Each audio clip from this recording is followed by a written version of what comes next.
Yeah, Black Wall Street Chronicles. I'm your host, Jeffrey Frazier. This is the first episode. How you guys doing? Thank you for tuning in. Let me introduce myself again. I am Jeffrey Frazier. This is the Black Wall Street Chronicles. This show, the focus of this show is to basically talk about the issues within the African American community, the current events that's going on in the United States of America, and things that's completely screwed up about the human race that we can make fun of. Yeah, that's right. This is going to be a great show, great podcast. Just let me tell you a little bit about my past and why I made this podcast. I started stand-up comedy about 4.5 years ago. It was the same time that I was working with the New York State Department of Civil Service.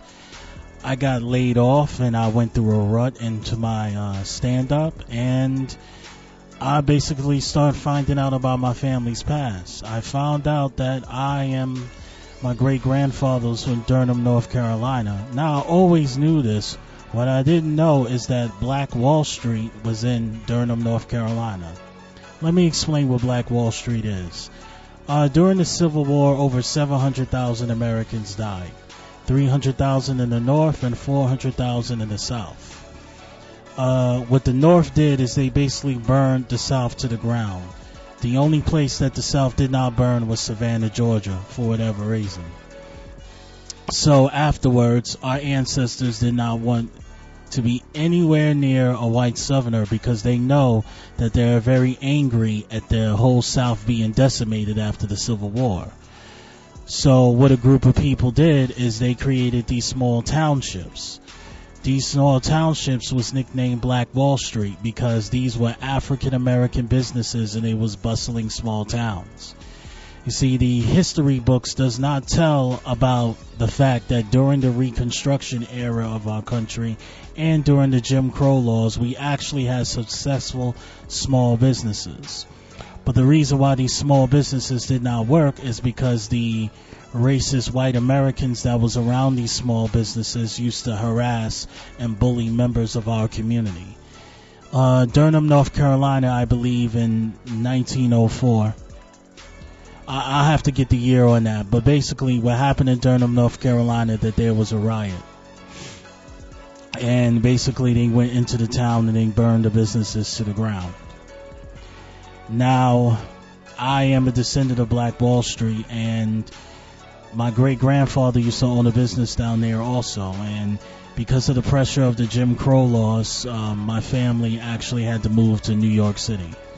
And my family actually got decimated because when we was in the South, my grandmother, Louise Bratcher, she had to bleach her skin. And the reason why she had to bleach her skin wasn't because of beauty purposes. She was already light-skinned. She was bleaching her skin to make herself look white as possible so she would not be harassed by the white supremacists that was actually in the outside or the outskirts of town. So it was actually real bad. It had detrimental issues with my family. I'm also doing more research about Black Wall Street, and I heard about Tulsa, Oklahoma. And within Tulsa, Oklahoma, there also was a riot, the biggest race riot in American history, where over 3,000 Americans died. African Americans died. And the reason why there was a riot on that scale, because a white woman accused a black man of rape. Now, instead of going through due process, instead of making sure the American justice system, if this man actually raped this white woman, which I believe he didn't do it, but if he actually raped this white woman, you go through due process and we find out if this guy actually did it. But they didn't even wait for due process. They just went into town and they just burned all our businesses. And that harassment has caused the African American community during the civil rights movement to believe in integration. They believe if you integrate. But when we integrate into the system, well, basically, Martin Luther King basically said that I integrated my people into a burning house. So basically, we integrated into the system thinking that we're going to get equal rights and we're still being treated like crap. So if you're looking on the internet, many of people who are black first, many people who are who for the African American community, American descendants of slaves, is actually looking into creating their own businesses. And that's what basically what this podcast is going to be talking about creating your own businesses, creating your own wealth. We're going to basically instruct the youth how to stay out of trouble. Members of We're going to also talk about members of pop culture who are bad, who I feel are bad for the community. And, you know, if you have any questions, feel free to respond to me. The phone number is 929-227-4646. Thank you very much. Now, we're going to take a quick break. When we come back, we'll basically talk about some things in pop culture, okay? Thank you.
what's up?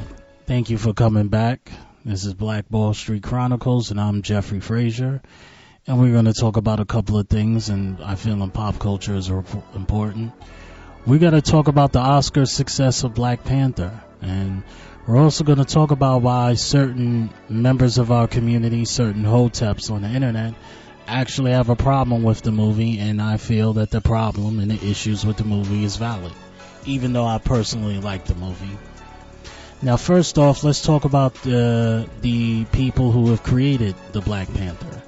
The Black Panther was created by Stan Lee and Jack Kirby. And the individual in world history that was inspired the Black Panther is a man by the name of Mansa Musa.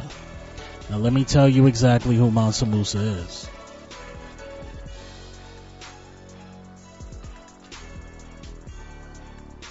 Mansa Musa was an emperor of the Mali Empire during the 14th century.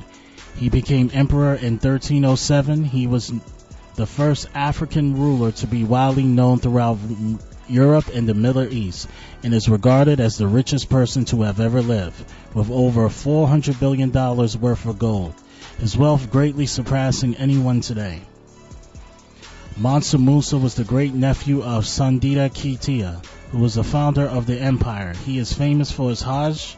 His caravan was to consist of 60,000 people carrying supplies and bags, 500 slaves, each carrying a gold slab, and 80 to 100 camels, each carrying 300 pounds of gold dust. On his journey, he is said to have given out millions of dollars worth of gold.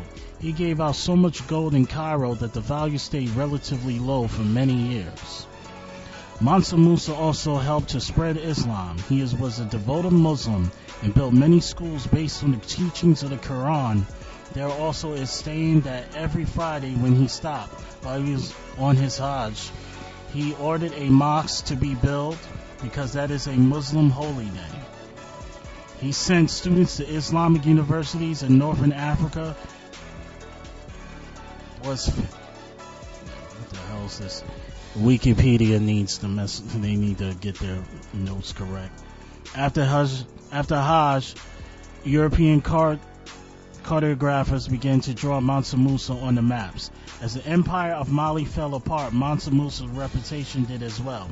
He was no longer drawn as a noble king on maps, but instead more uncivilized. He was drawn as a parody of European royalty, a naked savage with a crown.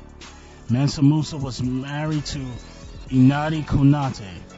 Mansa Musa at the time was worth $400 billion and is still richest man to date.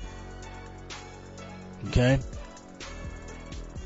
Now, a lot of people don't know who Mansa Musa is. He is actually he is the richest king that's ever lived. Now, let's talk about how why people are mad at the Black Panthers, not just because of the Mansa Musa reference. They are mad at the Black Panther because it's really fiction. If you really think about it, it's not real. According to the mythos in Marvel Comics, Wakanda is the most powerful country in the world.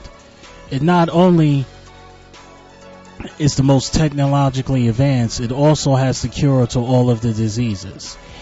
Even something was to happen to all of the vibranium, which in Marvel Comics is considered the most powerful metal in the world, they would still be the richest country because of the massive amount of natural resources that Wakanda has. So, I'm trying to understand why Eric Killmonger is considered to be the villain.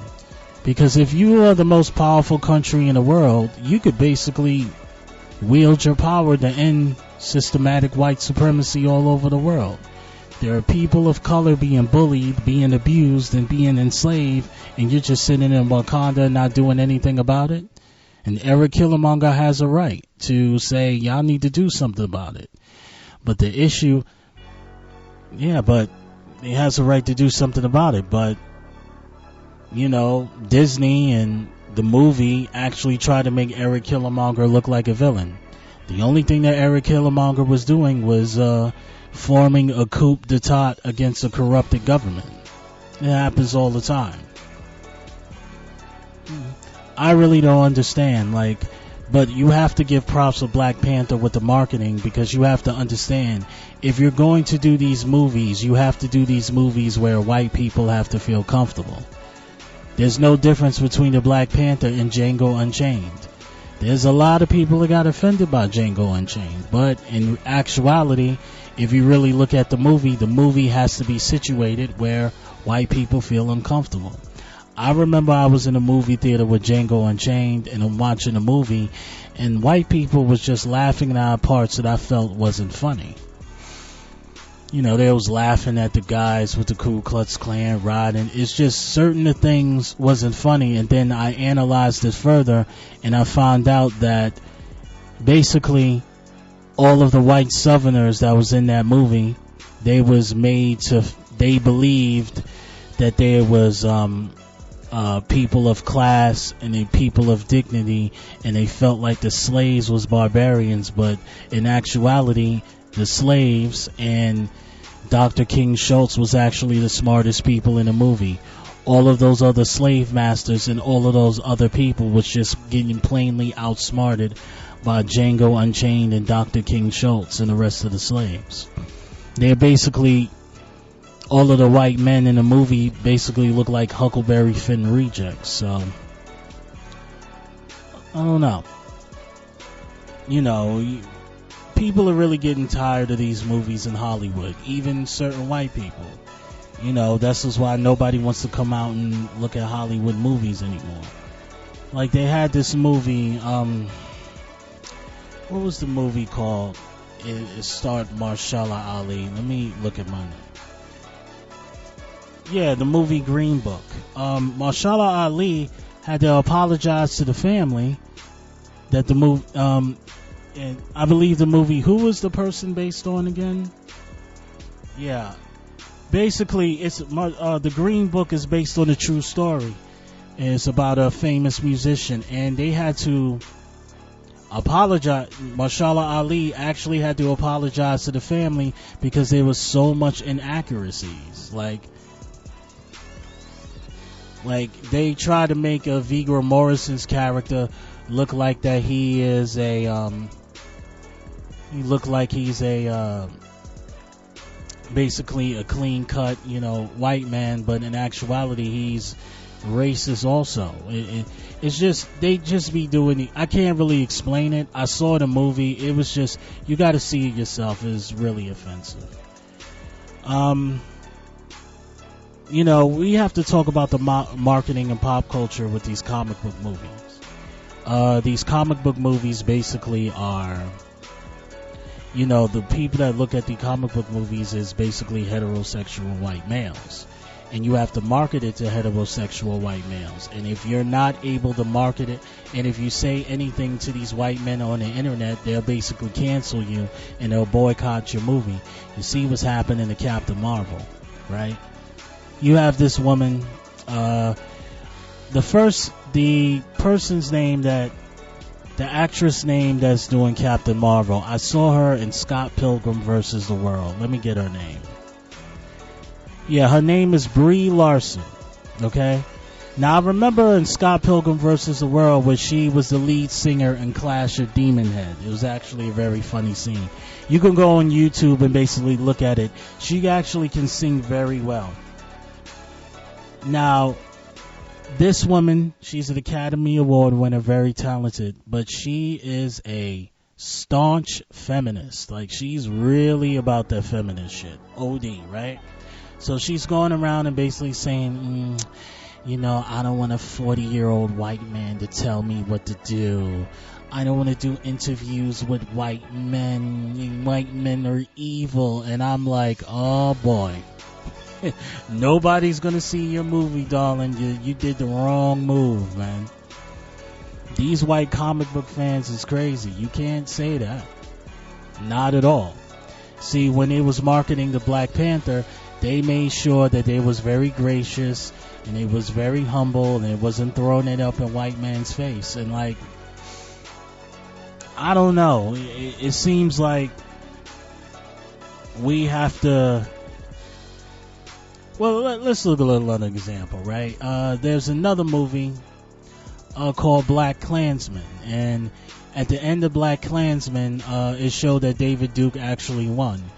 That movie would have been much better if, even though it was fiction, it would have been much better if they would have did him and they just would have shot his ass up in the end of the movie. Like, we play a video game called Call of Duty Jim Crow and just shoot the motherfucker David Duke to goddamn death. That would be much more funnier.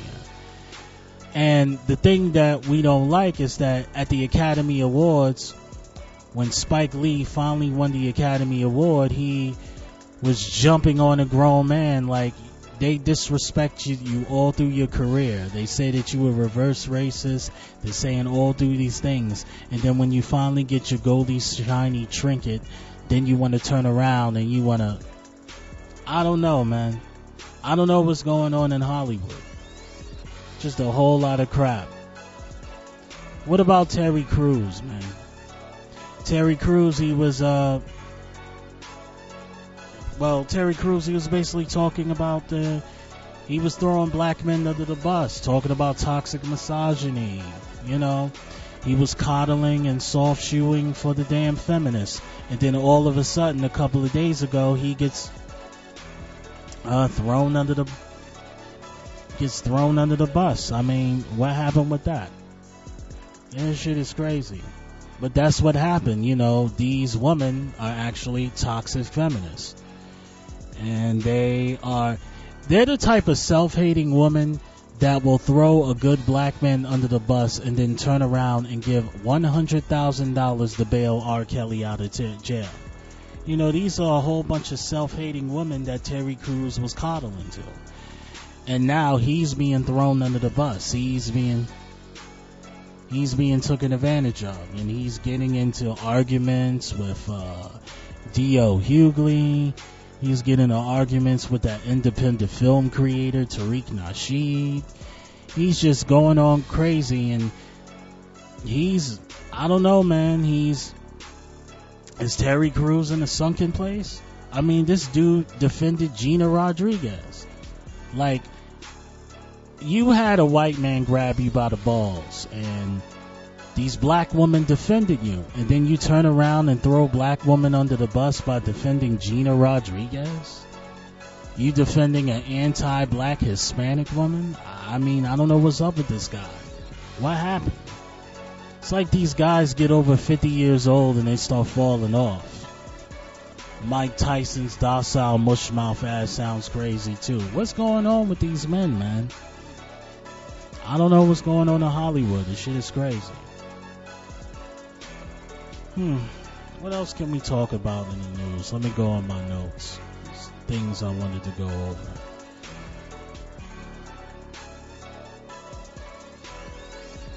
Let's see. So, being that this is Black Wall Street Chronicles, I want to talk about business and the ins and outs of what we should do, what we should not do. Okay? Now, there's a rapper by the name of Soulja Boy. Soulja Boy, all out of nowhere, came out with this game system, and that's actually crazy because a lot of people don't know that the man that invented the first person that invented the video game cartridge is a black man, and let me look up his name. Give me a second.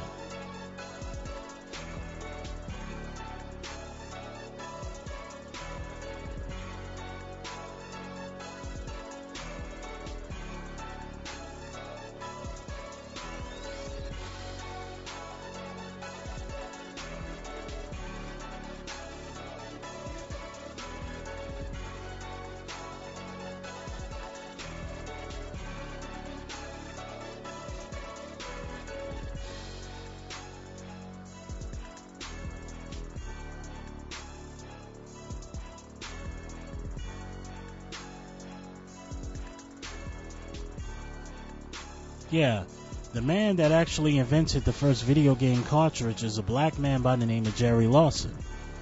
So the minute that Soulja Boy said that he invented this game system, you know Nintendo is going to be the first one that called him, because being that Jerry Lawson, a black man who invented the first video game cartridge, they thought that they had a good idea. Turns out it fell through. And the reason why they fell through, because people are saying, rumors has it, is this man is stealing games. And this is what we not going to do, man. We can't steal other people's stuff. Now, that's actually a good idea. There's a lot of gamers out here, and there's a lot of gamers I watch. Let's give a shout out to Smug, high tier Street Fighter V gentleman that plays Balrog. Let's give a shout out to Sonic Fox. Sonic Fox, who's actually a gamer, who's actually good in every character in Injustice 2. Let's give a shout out to Low Tier God, having rage quits on the internet and cursing people out. Yeah, let's give a shout out to all these black gamers, man. And if you're a black gamer, there's a black gamer who's pro-black. His name is POV Hilarious. He's also great too. I'd like to give him a shout out too. Let's give a shout out to all the black gamers, man. It's actually a good idea, you know. Maybe we all need to get together and create our own game system. You know, maybe we can make a lot of money. This is actually going to be awesome, man. So this is what we're going to do. We're going to take another break, and I'm going to tell you the importance of my city in Durham, North Carolina, where my family comes from. Thank you.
Yes, Jeffrey Frazier again, the Black Wall Street Chronicles.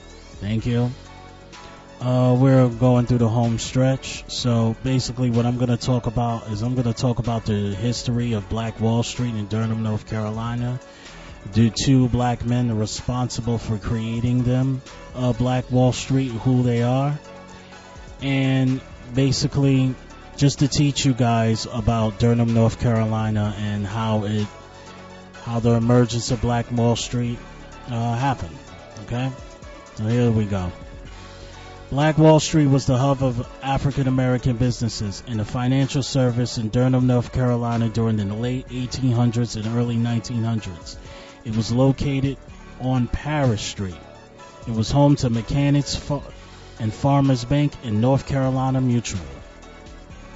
During the time period where disenfranchising blacks and openly violating their right was common, the black populations of Durham were making strides in businesses that challenged the legitimacy of white supremacy.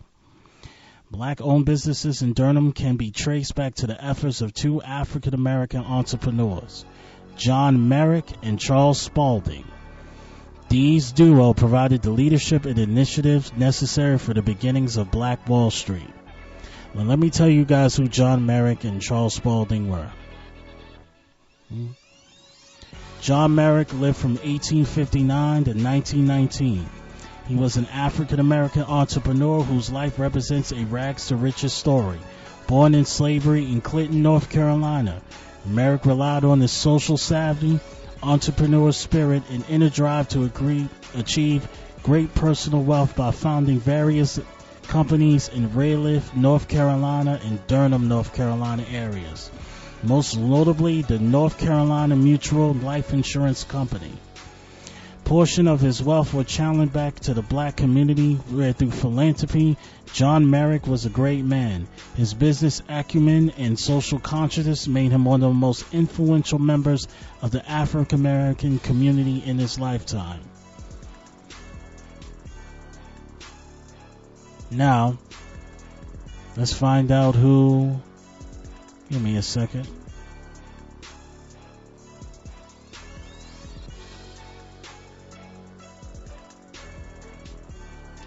Let's find out who Charles Spaulding was. Charles Clinton Spaulding lived from August 1st, 1879 to August 1st, 1959. Was an African-American business leader. For close to 30 years, he presided over North Carolina Mutual Life Insurance Company, which became America's largest black-owned business, with assets at over $40 million at his death. Spaulding was born in Columbus County, North Carolina, to Benjamin Max Spaulding Sr. and Margaret Ann Virginia Moore. He started out as a dishwasher and later a general manager of a grocery company when John Merrick, the owner of several barber shops, and Aaron M. Moore, a practicing physician, thought of an idea of an insurance company in 1898 and named the North Carolina Mutual and Provident Association. Merrick and Moore employed Spaulding in 1899 and he soon became general manager. After Moore's death in 1929, Spaulding served as North Carolina Mutual president from 1929 to 1959. The company specialized in industrial insurance, which was basically borough insurance. The company hired salesmen whose main job was to collect small payments of about 10 cents to cover the insured person for the next week. If the person did die while insured, the company immediately paid benefits of about $100. This covered the cost of a suitable funeral, which was a high percentage item in the black community.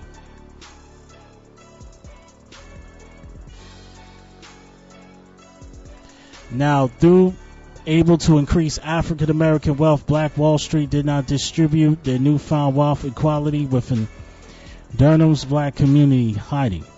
The region also promoted basic social restructuring for blacks, but did not contribute to desegregation efforts.